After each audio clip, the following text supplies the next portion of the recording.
सफ़र का आगाज़ कैसे होता है 2018 ये बताने में? तो ये है कि आपने कहा जी मैं आई थी, मैं तो ये तो मुलाजमत थी।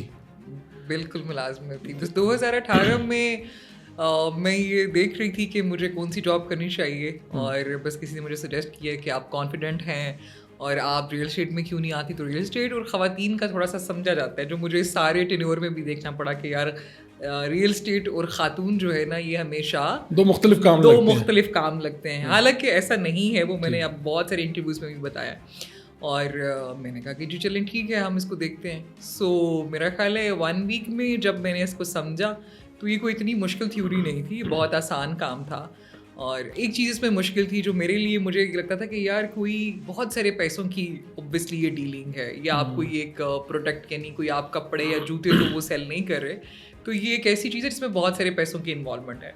तो वो शायद मुझे लगता था कि ख़वातीन पे ट्रस्ट लेवल नहीं होगा, जो कि मैं समझती हूँ कि ये मेरे लिए बहुत प्लस पॉइंट हुआ अच्छा। कि फीमेल पे जो ट्रस्ट का लेवल है वो लोगों का बहुत ज़्यादा होता है। ये मैंने अपने एक्सपीरियंस से देखा कि मुझे जो चीज़ सबसे ज़्यादा आपको जो मेरा डर लग रहा था वो हाँ, गलत साबित हुआ। वो गलत साबित हुआ। अच्छा, और आपकी जो पहली जॉब होती है ये किस तरह से आप आ गई? आपने कहा जी इसमें करके देखते हैं, ये किसी ने कहा। तो क्या यानी इसकी स्टार्ट कैसे हुआ जो आपका ये गलत साबित हुआ? कोई पहली सेल कैसे हुई? क्या हुआ? वो तजुर्बा बताएं। अच्छा, जब भी आप किसी फील्ड में जाते हैं तो मेरा ख्याल है फिर आपको उसके अंदर अपने आप को प्रॉपर हर तरह से इंगेज करना पड़ता है, ठीक है? अगर मैं सेल्स में थी तो सेल्स के लिए क्या क्या चीज़ें ज़रूरी थी? सबसे पहले कि आपको अपने प्रोडक्ट की नॉलेज होना बहुत ज़रूरी है। आपके पास उससे भी पहली चीज़ जो ये होना ज़रूरी है कि यार आप जिस प्रोडक्ट के ऊपर काम कर रहे हैं उसके अंदर कितनी पावर है, बिल्कुल ठीक ठीक है? है। वो कितना पॉलिश्ड है, वो आपके लिए अगर मैं कोई ऐसी चीज़ जो फ़ैमिलियर नहीं है, जिसका लोगों को अवेयरनेस नहीं है, तो वो मुश्किल हो जाएगा। और एक ऐसी चीज़ जो एक ऐसा ब्रांड जो ऑलरेडी जिससे लोग अवेयर्ड हैं, तो उस पे उसको सेल करना कोई इतना मुश्किल काम नहीं है। तो जब मैं सेल्स में आई तो फिर मैंने देखा कि यार सेल्स के लिए आपके पास प्रोडक्ट नॉलेज होना बहुत ज़रूरी है।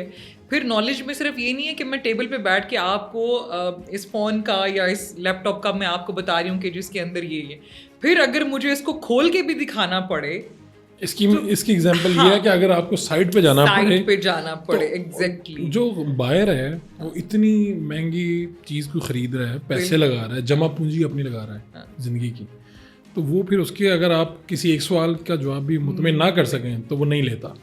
मैंने अपनी सेल्स टीम को जितनी भी आप कह लें कि हमारे मीटिंग्स हुए जिसमें हम सेल्स की टीच मैं करती थी, उसमें मैंने एक चीज़ बताई कि देखें मैं अगर कोई भी चीज़ ख़रीदने के लिए जाती हूँ, इवन हम एक फ़ोन ख़रीदते हैं, हम एक घड़ी ख़रीदते हैं, तो हम सबसे पहले ये देखते हैं कि यार अगर हम ये इतने पैसे दे रहे हैं, थाउजेंड्स ऑफ वो दे रहे हैं, तो उसके बदले में हम कितने सिक्योर हैं, इसकी हमें वारंटी कितनी मिलेगी, ये कल को ख़राब तो नहीं हो जाएगी। तो ये हमारी सिक्योरिटी है, एज अ लाइक आप कह लें साइकोलॉजिकली ये हर ह्यूमन चाहता है, ठीक है? तो अब एक आप चीज़ लेने के लिए आ रहे हैं, एक फार्म हाउस है, एक घर है, एक कमर्शियल प्लॉट है या कमर्शियल बिल्डिंग है, तो ऑब्वियसली वो मिलियंस और उसकी बात हम कर रहे हैं। तो वो बंदा उस बंदे को कैसे पैसे दे के जाएगा जिसको ये पता ही नहीं होगा, वो उसको कन्विंस ही नहीं कर पाएगा, ठीक है? वो कहेगा कि हाँ भाई बताओ कल मेरे पैसे सेफ होंगे, इसके अंदर क्या ऐसी चीज़ है, क्या प्लस पॉइंट है, कहाँ तक जाएगा, ठीक है? इसका ग्राउंड कैसे निकलेगा? इवन यहाँ पे लोग आपसे ये भी सवाल पूछते हैं जब आप प्लॉट सेल करते हैं कि कल यहाँ पे पानी आएगा या नहीं आएगा, कभी पानी का इशू तो नहीं होगा, ठीक है? तो पहली मरतबा आपने सेल क्या किया, कितनी अर्निंग हुई, क्या कैसे जज्बात थे आपके? अच्छा, जब मैंने स्टार्ट किया तो मैंने बताया मैं सैलरी बेस्ड उस पर मैंने किया, प्लस कमीशन था। और जब मैंने शुरू किया, ये आपका बहुत मज़े का सवाल है, जब मैंने शुरू किया तो मेरे पास जिस सोसाइटी में मैं थी गुलबाग ग्रीन, तो उसके अंदर 2 कैटेगरीज हैं, एक ग्रीन्स और एक रेजिडेंशिया। तो रेजिडेंशिया में आपके पास जो प्लॉट साइज़ है वो आपके पास 1 कनाल, 10 मरला, 5 मरला, 7 मरला, और जो ग्रीन्स है उसके पास ग्रीन्स में जो है वहाँ पे आपके पास 4 कनाल, 5 कनाल, 10 कनाल एंड कमर्शियल है। ये फार्म हाउसेस है।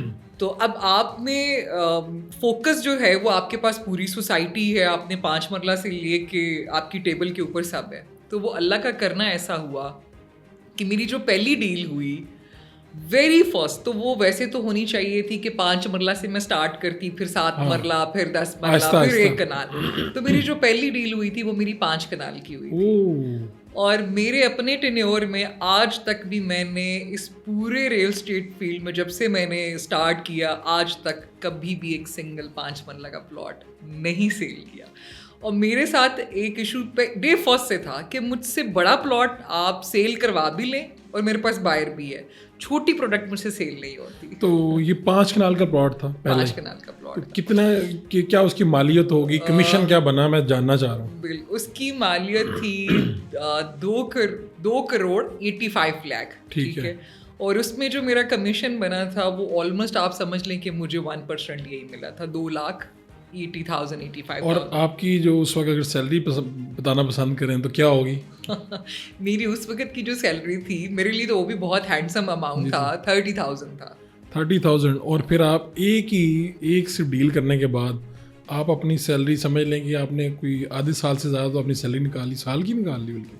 हाँ, साल की निकाल ली। लेकिन हमारे यहाँ पे ना बहुत सारे लोग ऐसे करते हैं कि बहुत सारी फील्ड्स में होता है, नॉट इन ये कोई रियल एस्टेट की मैं बात नहीं कर रही कि आपके पास अगर कुछ पैसे आ गए तो फिर आप रिलैक्स हो जाते हैं। लेकिन आपने कुछ क्या लोग, किया? हाँ वही, तो कुछ लोग ऐसे होते हैं कि जब उनके पास पैसे आते हैं तो उनकी मोटिवेशन का लेवल ज़्यादा बढ़ जाता है। आप किन लोगों में शामिल हैं? तो मैं दूसरे वालों में थी। जब मेरे पास पैसे आए और मुझे लगा यार ये तो बड़ा अच्छा काम होगा और बहुत सारे पैसे आ गए, तो मेरी स्पीड, मेरी मोटिवेशन लेवल और मेरे काम के ऊपर फोकस पहले से ज़्यादा हो गया। तो फिर यानी फिर तो आप आगे बढ़ते गए।